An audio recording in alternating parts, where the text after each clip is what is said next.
Hi, welcome to part 3 of our 2018 trip to the Broughtons. On week 3, it was time to start heading back home. We dropped my brother off at the airport, spent the night at Port McNeil, and the next morning we were up and ready to go. We topped up the water tanks and prepared to cast off.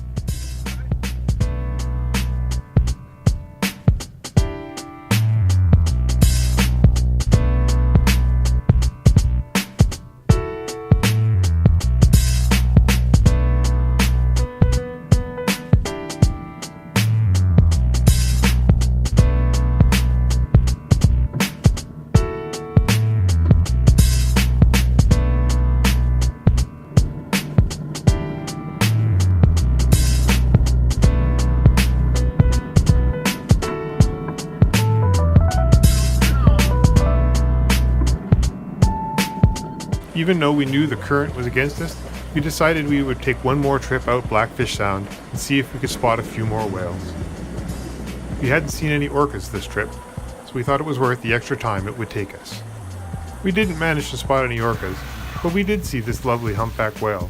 He popped up just in front of us, going our way. So we maintained course and speed and watched him head slowly away from us. But it turns out the current was running so fast that we weren't making much headway, and neither was he. So we retreated to about 45 minutes of this whale cruising alongside us.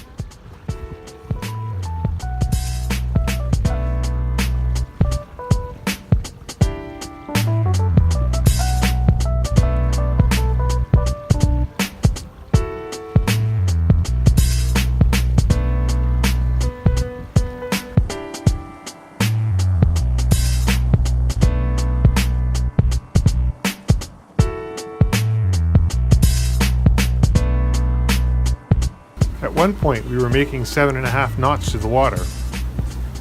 But did I mention the current? We were only doing 2 over ground. So obviously we were heading into a 5-knot current for most of that portion of the voyage.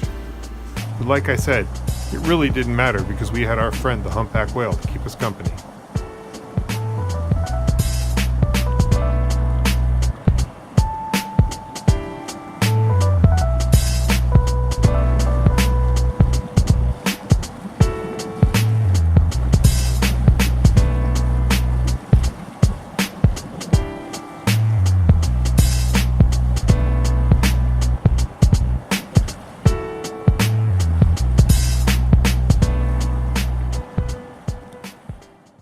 Soon enough, we were back into Johnstone Strait. There wasn't much wind to speak of, and it was a beautiful sunny day, so we motored our way back towards Port Harvey.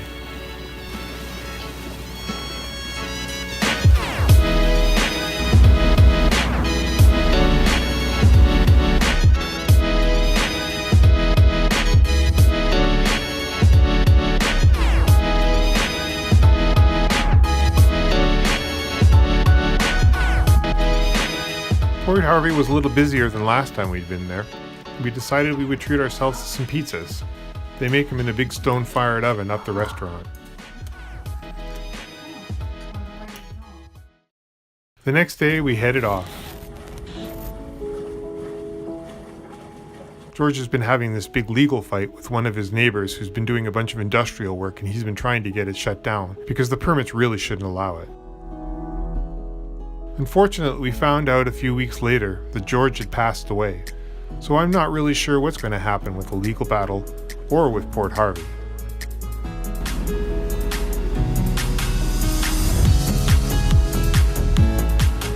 Johnstone Strait, we spotted a few sailboats, and I figured out that these were Race to Alaska boats, boats that are racing all the way from Victoria up to Ketchikan, Alaska, using sail power alone.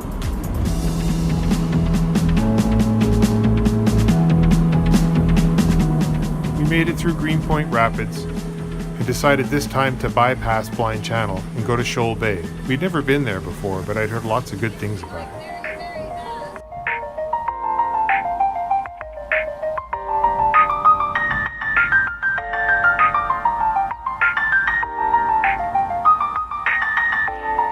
The young fellow had bought some property and manages the government dock there. He's opened up a small little pub, a couple of cabins for rental, and has an annual music festival. Turns out it was one of our favorite places of the trip.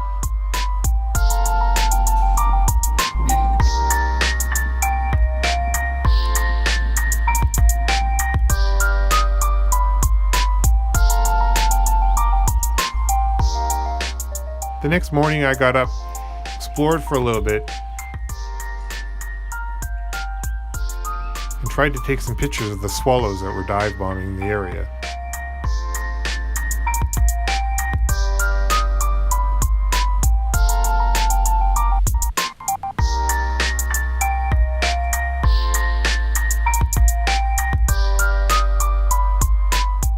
We were headed for Dent Rapids and we couldn't leave too early.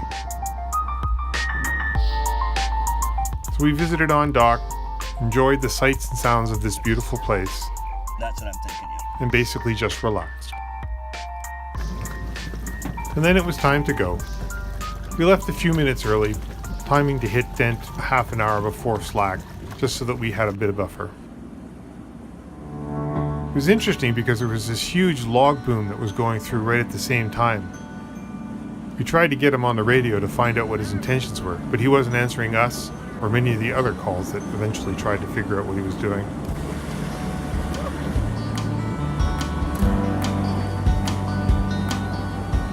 Lots more boats heading north at this time of year. We were the only ones heading south. I'd been tracking an acquaintance of mine, Matt, on gudgeon, and knew that he was heading north, and so we'd contacted him the day before and arranged to meet and go on Donop Inlet.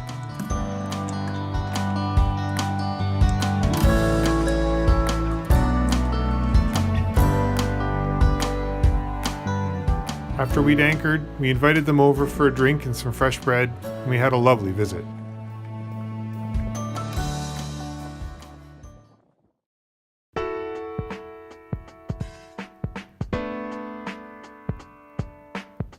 The next morning they got up, raised anchor, and headed north.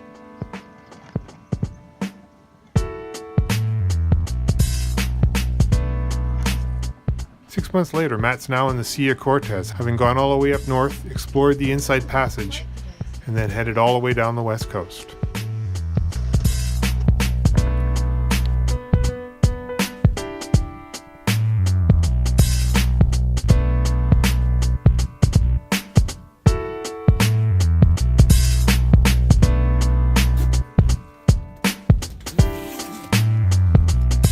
We decided we were going to spend the day, so we relaxed during the morning and then piled into the dinghy to take a little walk. We hiked back along the inlet up towards the lagoon.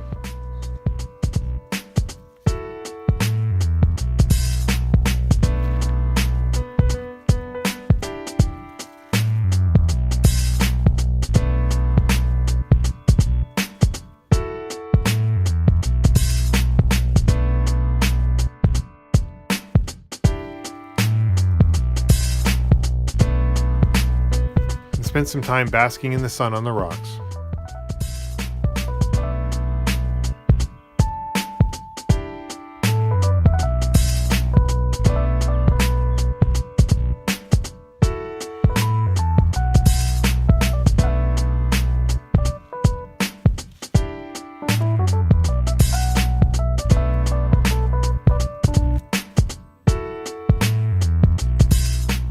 Hiking on the west coast seems to be feast or famine. Either there's no place to go ashore, or there's tons of trails. One of the things I like about Von Donop is that there's tons of trails.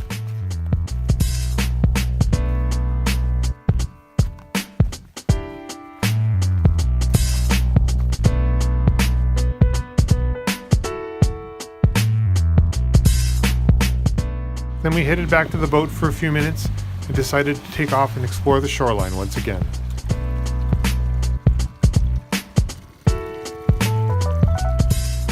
Canada geese wandering on the shore, and another lovely small red deer.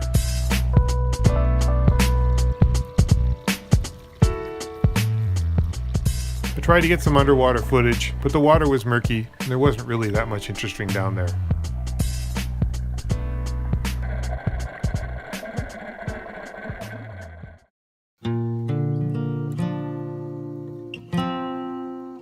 Another beautiful sunny day the next morning, but we were slow to get up.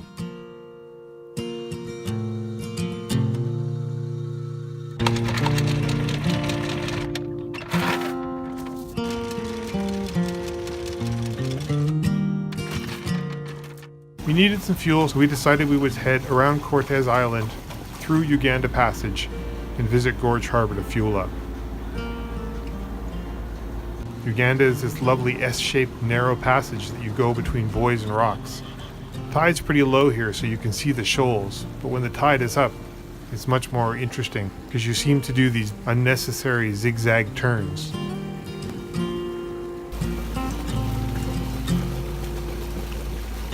Gorge Harbor is so named because of this lovely narrow gorge on the entrance into this big wide harbor.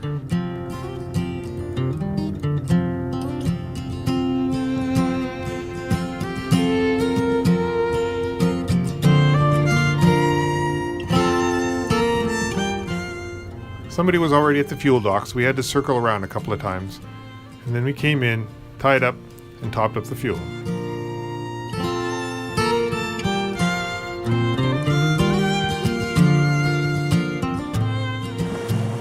Soon enough, we were on our way out into the Strait of Georgia.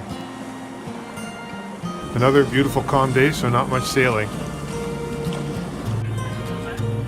Spotted this sea lion resting on one of the buoys. Then off in the distance we spotted a couple of boats just hanging around, which usually means whales. And sure enough, we saw two humpback whales that were displaying their flukes and having quite a bit of fun.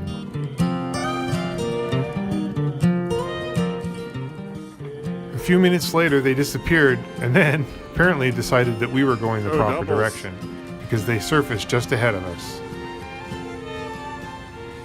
We followed along behind them for about 15 minutes, trying to keep our distance.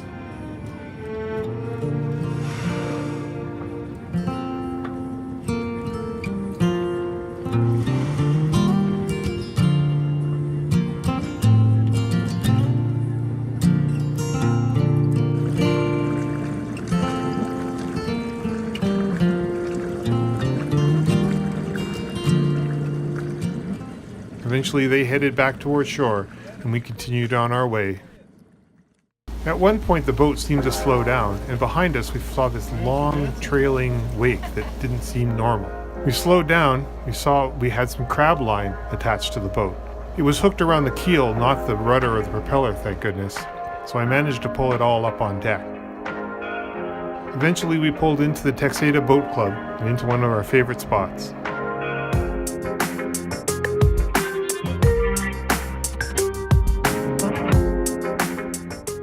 I managed to convince one of the locals to take all the line off my hand. It was a quiet, relaxing evening, and we settled in for the night.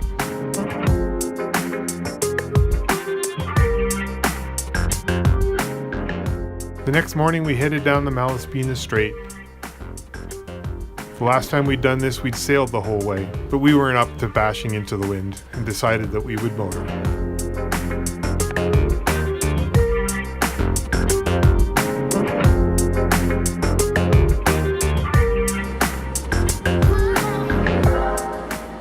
Since we were motoring, we decided to keep on going and pulled into the south arm of Secret Cove. Last time we'd been there, I'd been with Dave and Margaret off of Arshak Island. It rained that night, so I barbecued some chicken and we stayed in.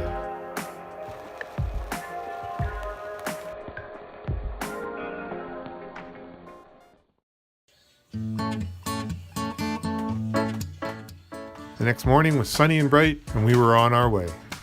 We were anchored right across from the Royal Vancouver Yacht Club's docks.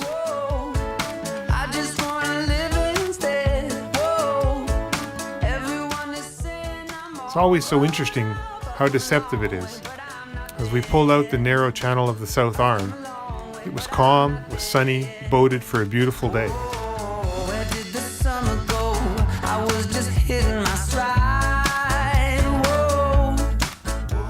The weather reports on the radio, however, said that that wasn't what we were going to get, and that wasn't what we got.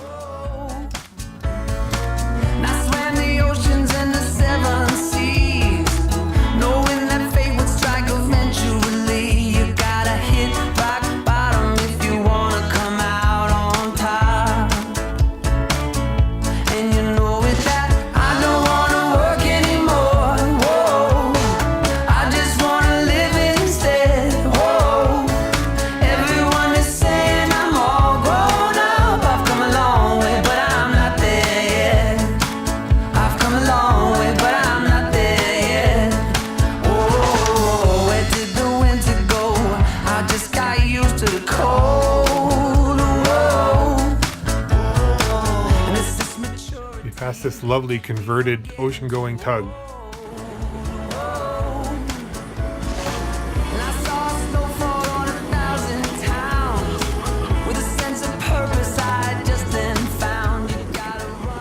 As soon as we exited Welcome Passage and entered into the Strait of Georgia proper, the wind started to build and the waves started to get bouncy.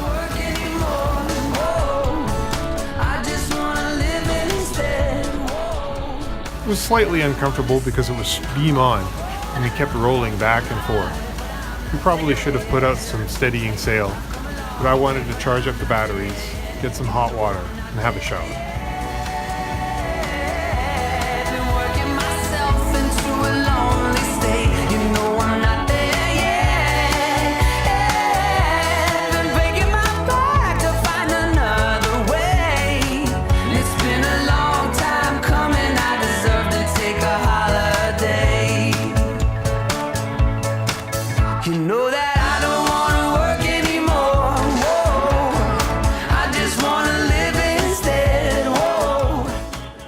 We pulled into Nanaimo Harbor, dropped our anchor, and tried to decide what we would do for the next few days.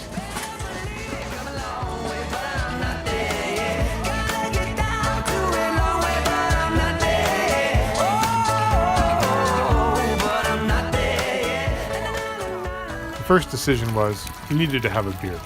So we headed over to the Dinghy Dock pub, had dinner, a beer, and enjoyed the rest of the evening.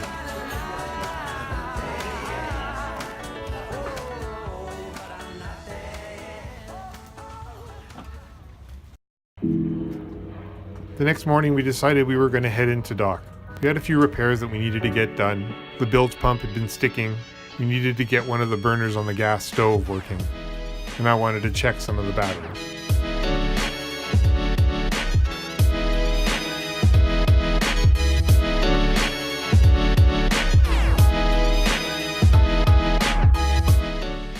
And then it was time to go.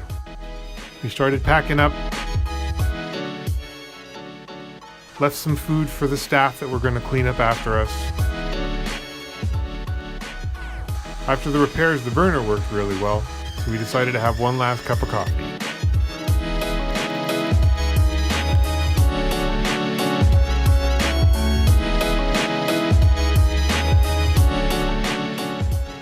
We dropped all our stuff off at storage and headed off to the Sea Air base.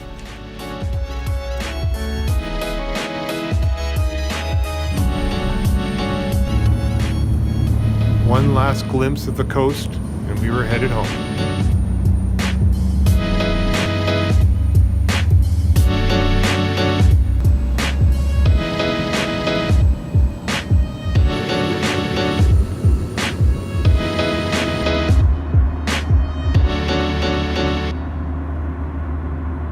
Well, that's pretty much it for our 3-week trip to the Broughtons.